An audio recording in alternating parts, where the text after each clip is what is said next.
Estamos de volta com o Observatório da Imprensa no nosso debate de hoje, a cobertura da mídia sobre o abalo na economia mundial provocado pela crise americana.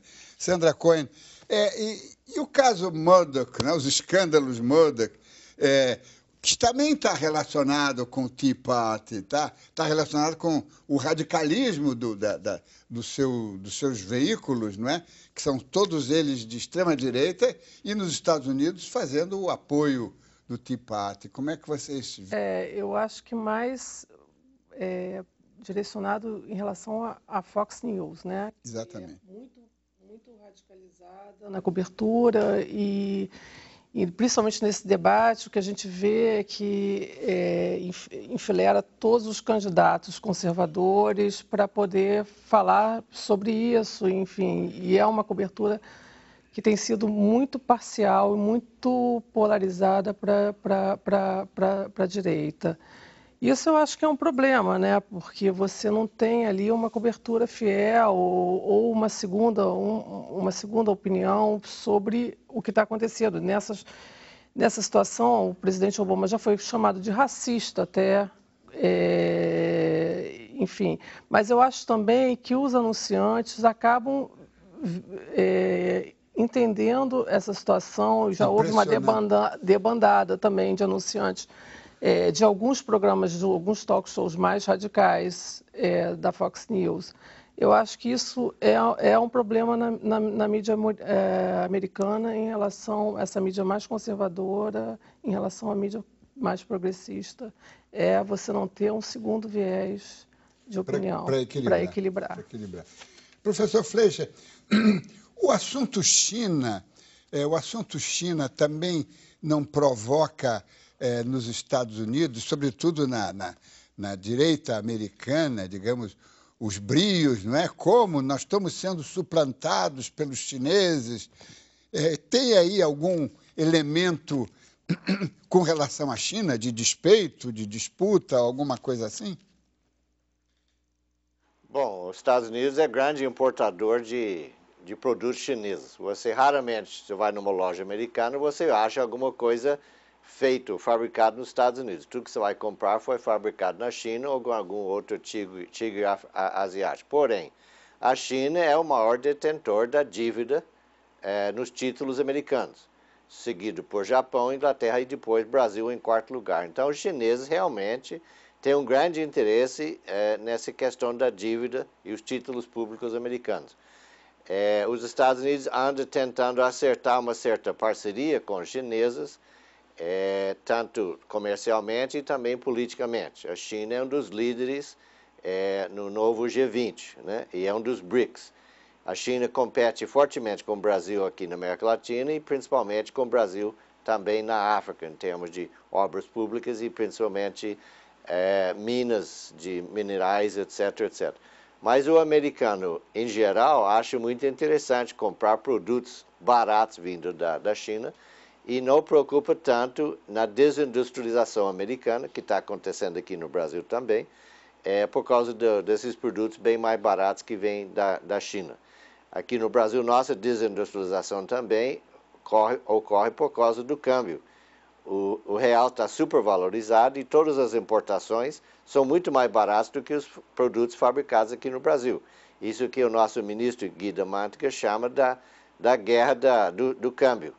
E ele acusa a China e os Estados Unidos, principalmente, de fomentar essa guerra do câmbio que nos afeta duramente. Rolf Kuntz, me diz uma coisa, na crise de 2008, inclusive o então presidente Lula falou, não, isso chegará aqui como uma marolinha, e de fato, realmente, os efeitos foram relativamente suaves, não é? Para o Brasil. Logo, a economia brasileira se recuperou.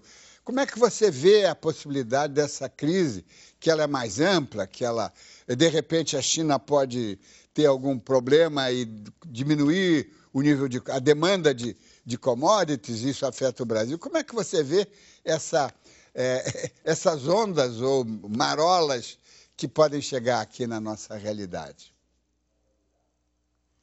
Eu acho que dificilmente serão marolinhas, elas podem ser ondas bem maiores. Se nós olharmos do lado dos países ricos, certamente eles devem perder impulso nos próximos anos, a demanda deles vai continuar muito baixa, os problemas vão continuar por lá. Em relação aos Estados Unidos, o grande problema nesse momento é saber se o ajuste vai ser feito de uma forma mais ou menos recessiva. Isso vai depender da capacidade de negociação do Obama com o outro lado. Quer dizer, retomando um ponto que eu havia mencionado antes, se o Obama conseguir puxar um pouco mais de impostos dos contribuintes mais ricos e das grandes empresas, o ajuste pode ser menos recessivo.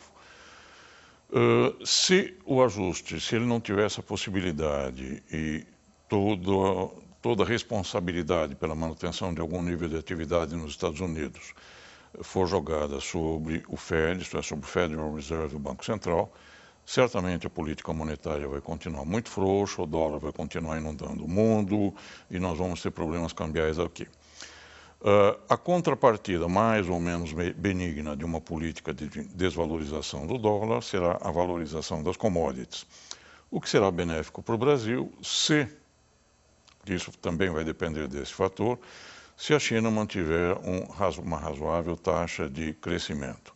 O governo chinês está fazendo um certo esforço para deter o crescimento econômico, porque a inflação está subindo com uma certa rapidez, mas, por enquanto, o resultado é muito duvidoso.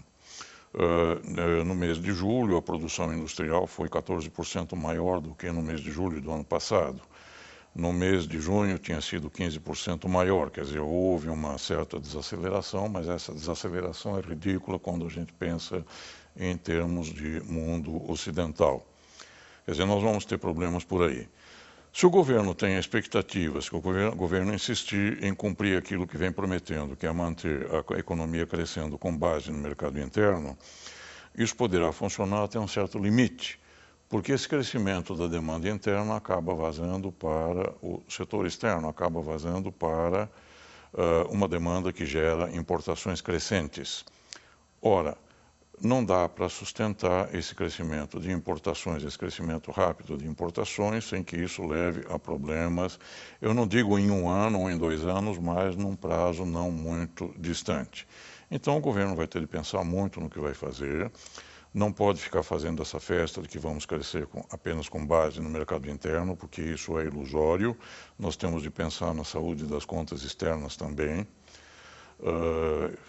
Eu nunca esqueço uma frase do Mário Henrique Simons, em que ele dizia um problema interno, um problema de inflação pode ser muito grave, mas um problema no balanço de pagamentos bota o país de 4.